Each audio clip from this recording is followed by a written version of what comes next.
Le problème, c'est qu'il faut que ces bouches soient bien entretenues, parce que si elles ne sont pas entretenues, il y a créé un bouchon, et ce bouchon empêche le fonctionnement normal de la VMC. Nous avons créé cette bouche avec un filtre intégrable, et ce filtre va venir capter les poussières. Il suffit de changer le filtre pour que la VMC puisse remarcher normalement. Derrière, on a la certitude que le conduit et le moteur, ils soient clean.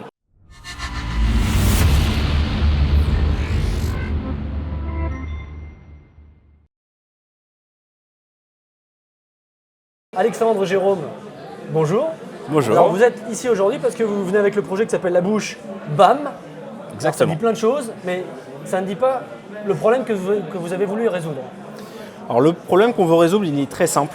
C'est tout simplement la VMC, ventilation mécanique contrôlée. Okay. C'est ce qui permet de purifier l'air intérieur. C'est-à-dire que l'air est pollué, il faut extraire cet air pollué et l'amener derrière. Ça marche grâce à un moteur qui vient extraire et des conduits sur lesquels on vient extraire cet air. Et au bout de ces conduits, il y a des bouches, dites simples. Et après, ça va dans l'air. Exactement, ça c'est extrait dans l'air. Le problème, c'est qu'il faut que ces bouches soient bien entretenues, parce que si elles ne sont pas entretenues, il y a créé un bouchon, et ce bouchon empêche le fonctionnement normal de la VMC. Ça se produit souvent, ça? Très souvent. Ça génère quoi comme problème? Alors, ça survient très régulièrement, et ce qui peut se passer, c'est que nos systèmes de VMC, on ne les voit pas forcément, on ne s'en rend pas compte, mais ils aspirent énormément de poussière. Avec l'humidité, ça se colmate, ça provoque des bouchons dans les conduits, au niveau du moteur. Et il peut y avoir un risque de surchauffe au niveau du moteur. Savoir que la VMC, c'est la première cause d'incendie de toiture liée justement à la poussière et à l'accumulation d'éléments d'humidité. Ça fout la trouille votre histoire. Et donc si on veut éviter un incendie dans sa maison à cause de la VMC, qu'est-ce qu'il faut faire? Il n'y a pas de solution? Aujourd'hui, il existe des solutions. Le problème, c'est que leur praticité ne les rend pas facilement praticables par tout le monde. Je m'explique, il existe des filtres, par exemple, à mettre sur les bouches, sauf que ces filtres, ils vont être très gras. En plus, ils vont être difficilement accessibles. Il faut sortir la bouche, elle est un peu grasse, elle est un peu sale. Donc, aujourd'hui, dans 99,8% des cas, même on va pas avoir ces filtres. on ne l'utilise pas bien comme il faut. Exactement. De plus, on peut aller même plus loin. Il existe beaucoup de VMC, donc des moteurs, mais en fait, qui sont inefficaces, mais on ne les entend pas. Le problème, c'est qu'ils sont dans les combles, et puis nous, on n'entend pas de bruit. Donc, pas de bruit, ça signifie souvent pas de problème. Or, c'est bien ça le problème.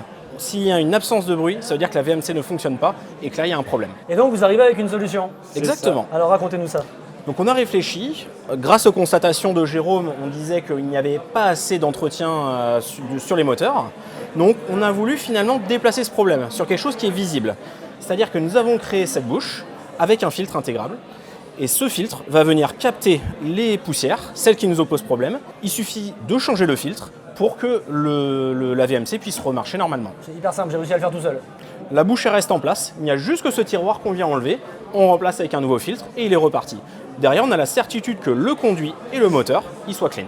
Ok, donc aujourd'hui, je vous écoute, je vous regarde et je comprends que j'en ai besoin.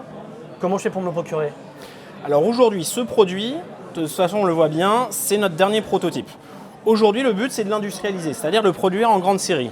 Aujourd'hui, on a déjà notre fabricant, on a déjà les devis, donc il nous faut deux choses. Premièrement, l'argent pour commencer cette exploitation.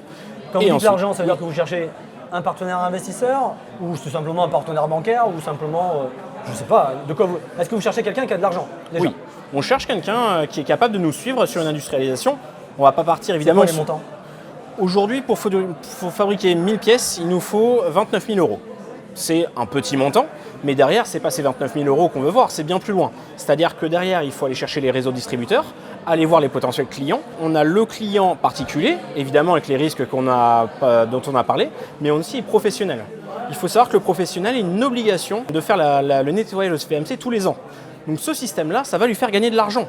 Parce que le temps qu'il va faire aller chercher le bouchon, à la place, acheter un filtre et du consommable, ça coûtera moins cher. Et puis même, en termes d'économie d'énergie, c'est-à-dire que pour un gros réseau de ventilation, quand il est encrassé, votre moteur s'encrasse, du coup il consomme plus d'énergie. Et là, le système vient justement régler tous ces problèmes-là. Et je vous invite donc investisseurs, partenaires potentiels pour ce projet, à contacter ces messieurs. Je vous souhaite une bonne fin de journée, à très bientôt sur Inventif.